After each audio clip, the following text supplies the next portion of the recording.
It is 1859 on a warm autumn day in New York City. The heat of summer has not fully loosened its grip.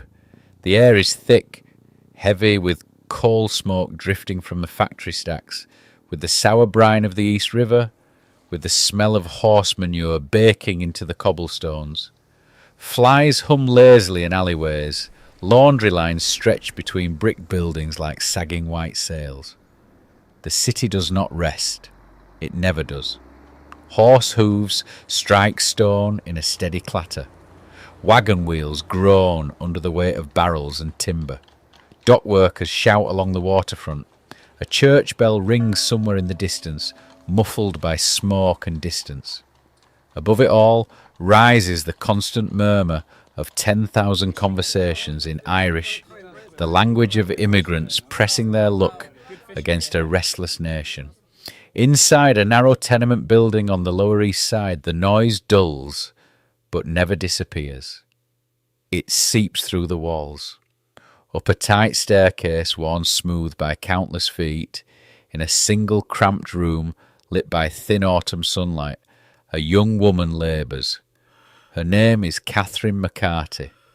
The room smells of sweat, soap, and boiled cabbage drifting from a neighbour's stove downstairs. A cracked basin of water sits beside the bed.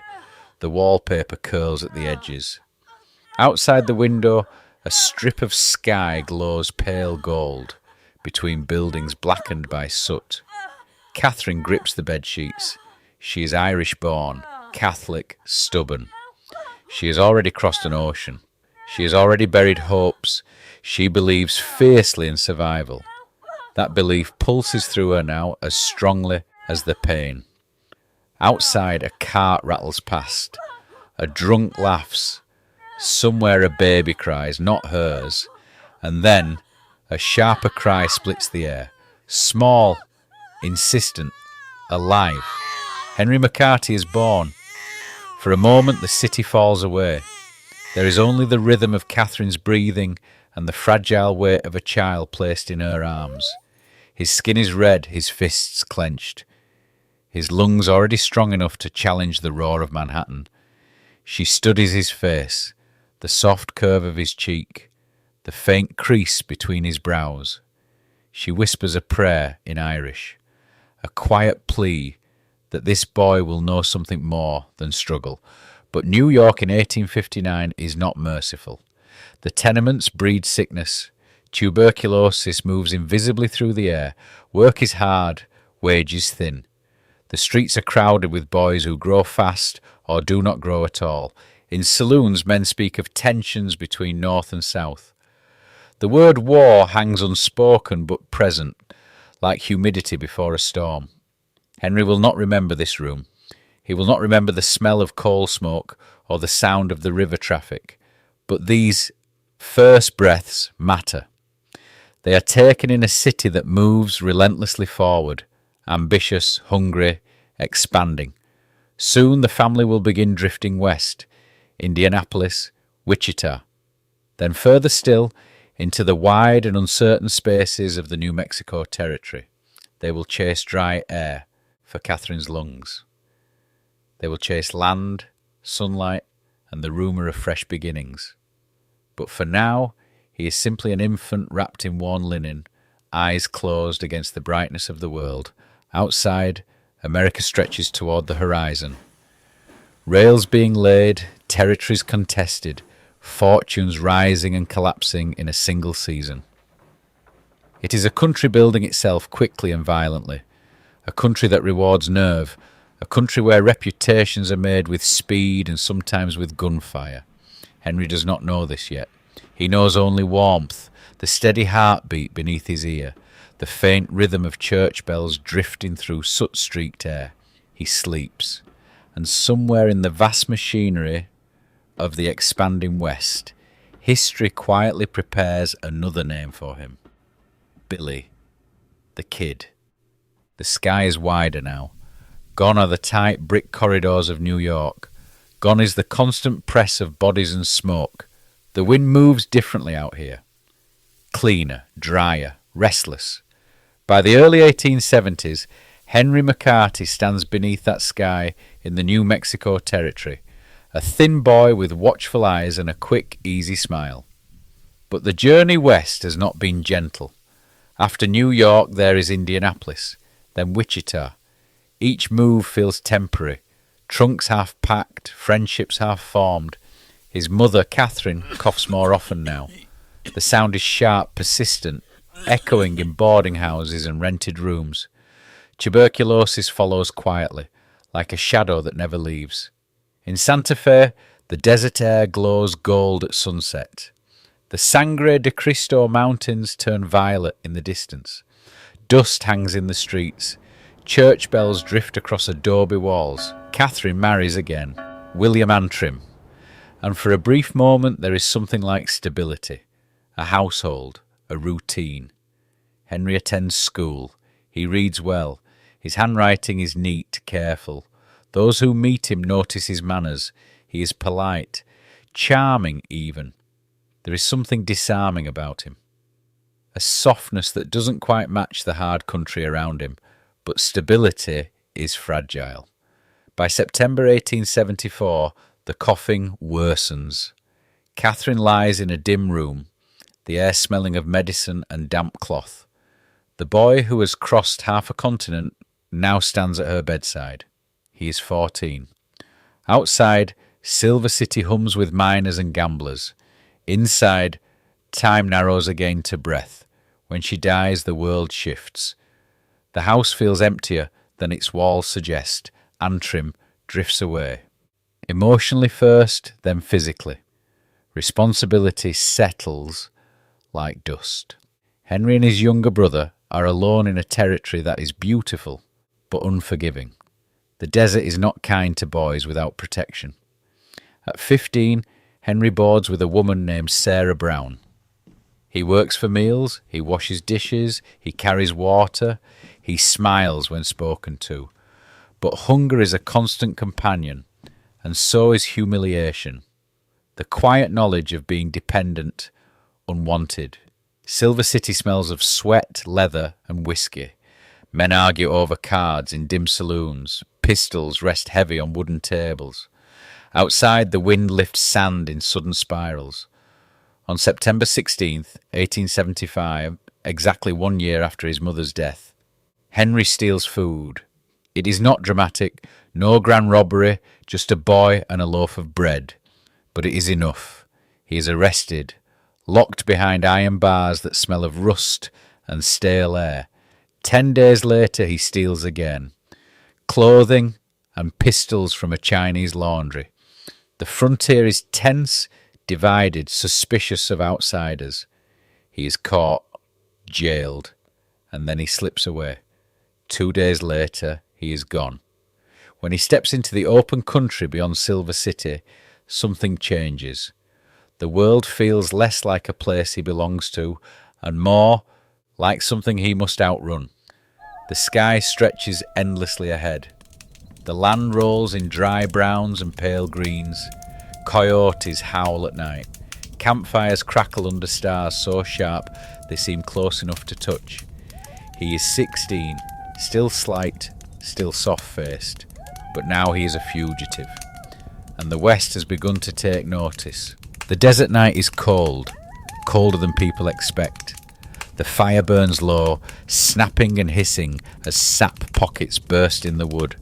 Horses shift in the dark beyond the circle of light. Somewhere far off, a coyote calls, thin and lonely. The stars stretch endlessly overhead, bright enough to hurt the eyes. Henry McCarty sits close to the flames. He is still slight, still boyish, but something has hardened behind his eyes. By 1877, he is drifting between ranch work and gambling tables in southeastern Arizona. The saloons smell of stale beer, sweat-soaked wool and gun oil. Piano notes stumble through the noise. Cards slap against wood. Laughter turns to insults quickly out here. Pride is currency. Reputation is survival. They call him Kid Antrim. He hates the weakness in it. He watches men closely, how they sit, how they draw, how they let their hands hover near a revolver without seeming to. He learns fast, faster than most. And then, August 17th, 1877, a saloon in the village of Bonita. The afternoon heat presses through the walls. Dust floats in streaks of light. Francis Windy Cahill, a blacksmith built like an ox, begins again. The taunts, the shoves, the public humiliation. He has bullied the kid before. Today he pushes too far. The room goes still. Cahill throws him to the floor. Boots scrape. Chairs tip. There is the smell of whiskey on breath. Leather against skin. They struggle. Hands claw for metal. A gunshot explodes inside the small room. Smoke blooms in the air. Cahill staggers back, confusion spreading across his face before the pain does. He falls hard. Silence. The kid stands there, chest heaving, revolver trembling in his hand. He has crossed a line now, one that cannot be stepped back over. By morning, Cahill is dead, and the boy is wanted for murder. He runs. From Arizona back into New Mexico. Across dry riverbeds, through scrub and mesquite, he steals horses when he must. Sleeps under open sky. Feels every sound as a threat. Every rider on the horizon could be law. Somewhere along the way, he sheds the old name. William H. Bonney. It sounds cleaner, sharper, less like a hungry orphan. In Lincoln County, tensions are already simmering. Powerful men circle one another like wolves over cattle contracts and political control. John Tunstall, young, ambitious English, hires Bonney as a cowboy. For a brief moment there is loyalty, belonging, a sense of standing on the right side of something. Then Tunstall is shot down in the open range. The body lies in the dirt, blood soaking into pale earth. The smell of gunpowder still hanging in the wind. Bonney kneels beside him. Rage replaces fear. What follows is no longer random crime. It is war. The regulators form, affidavits are sworn, warrants issued, and then bullets answer bullets. Sheriff William Brady is cut down in the street. Deputies fall, ambushes spark in canyons and behind adobe walls. The Lincoln County War turns the town into a battlefield. Gunfire cracks through the heat of July 1878. Smoke pours from burning buildings. Men shout in English and Spanish. Horses scream. Wood splinters. Blood darkens the dust. Bonney moves through it all. Quick, focused, almost calm. He fires, he escapes, he survives. Each killing adds weight to his name. Newspapers in Las Vegas, in New York, they begin to print it. Billy the Kid. He is barely 18, and already the West is deciding what kind of legend he will become. Winter settles over New Mexico like a quiet threat. The wind cuts sharper now, slipping through wool coats and under door frames. Frost clings to scrub at dawn. The sky feels enormous and empty. A pale, watchful blue stretching over miles of open country where a man can disappear or be seen from very far away. By 1880, Billy the Kid is no longer just a participant in violence. He is the story. Newspapers carry his name far beyond Lincoln County. In Las Vegas, in Santa Fe, even in New York City, the same city where he was born. Readers scan columns describing a young outlaw who smiles easily and kills quickly. The myth is growing faster than the man, but myth does not keep you warm at night. He sleeps lightly now, in barns, in canyons, in the spare rooms of friends who risk everything by letting him in. Every knock at the door carries tension. Every distant hoofbeat could be a posse. Governor Lew Wallace posts a bounty, $500, dead or alive. That phrase hangs in the air like smoke. Sheriff Pat Garrett begins the hunt in earnest. Tall, patient, quietly relentless. Garrett understands something others do not. That Billy survives on speed and familiarity. He knows the terrain. He knows the people. so Garrett studies the people too. The kid still laughs, still plays cards, still flirts. In Fort Sumner's dim saloons, lamplight flickers across his narrow face. The piano stumbles through dance tunes. Glasses clink. He leans back in his chair as if nothing presses on him at all, but his hand never strays far from his revolver. In December 1880, the net closes. At Stinking Springs, frost crusts the ground. Dawn creeps slowly over low hills. Garrett's posse surrounds a stone house where Billy and his companions hide. The cold seeps into bone. Breath clouds in the air. A rifle cracks. Charlie Baudry falls. The rest surrender. Billy is shackled. Iron bites into his wrists. The smell of sweat, leather, and gun oil fills the cramped transport wagon. Crowds gather when he is moved by train. Faces eager, curious, almost festive. Some expect a monster.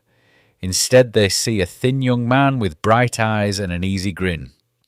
"What's the use of looking on the gloomy side?" he reportedly says. But there is gloom now. In April 1881, he stands in a courtroom in Mesilla. The room smells of dust and paper. Boots scrape against wooden floors. The judge's voice is steady, final. He is sentenced to hang May the 13th. In Lincoln, he waits in an upstairs cell of the courthouse. Spring wind rattles the shutters. Outside, merchants calling prices. Children running in the street. Inside, time thickens. On the evening of April 28th, opportunity cracks open. One deputy leaves for supper. Another escorts him to the outhouse. The stairs creak. The handcuffs shift. There is a sudden movement, a struggle. The dull thud of metal striking bone. A gunshot echoes through the courthouse. Deputy James Bell collapses. Moments later, Billy stands at an upstairs window with a shotgun, waiting. "Look up, old boy." Another blast. Deputy Bob Ollinger falls in the street below.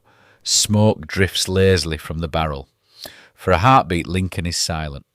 Then the kid is moving again, freeing his leg irons with an axe, mounting a horse, riding out beneath a sky washed pink by sunset. Some say he sings as he leaves town. Others say he rides in silence.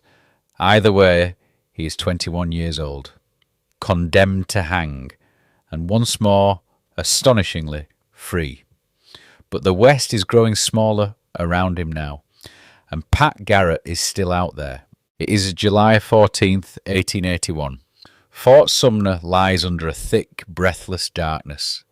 The heat of the day still clings to the adobe walls. Crickets pulse in the long grass.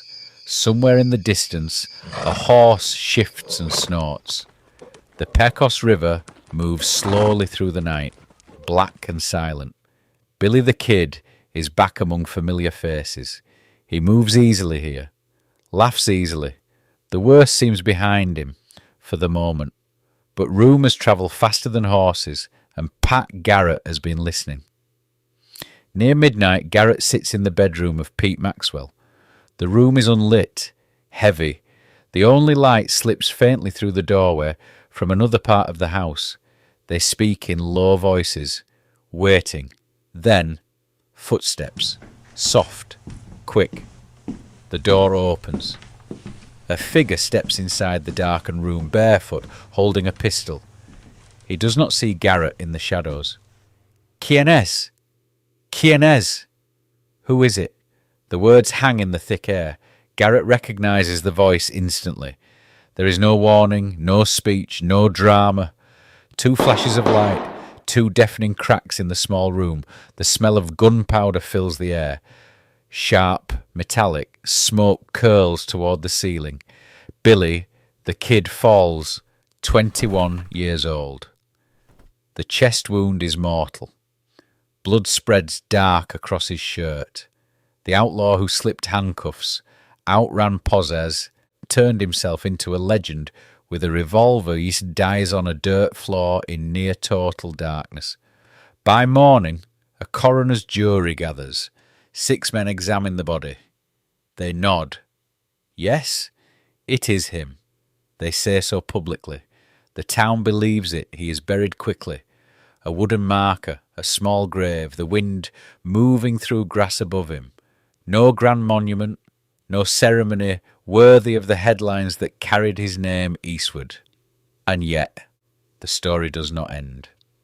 In the decades that follow, whispers grow. Some say Garrett staged it. Some say the kid slipped away again, laughing quietly at everyone who believed he was dead. In Texas, a man named Ollie Brushy Bill Roberts claims years later that he is the real Billy the Kid. Older now, weathered but alive. He petitions for a pardon.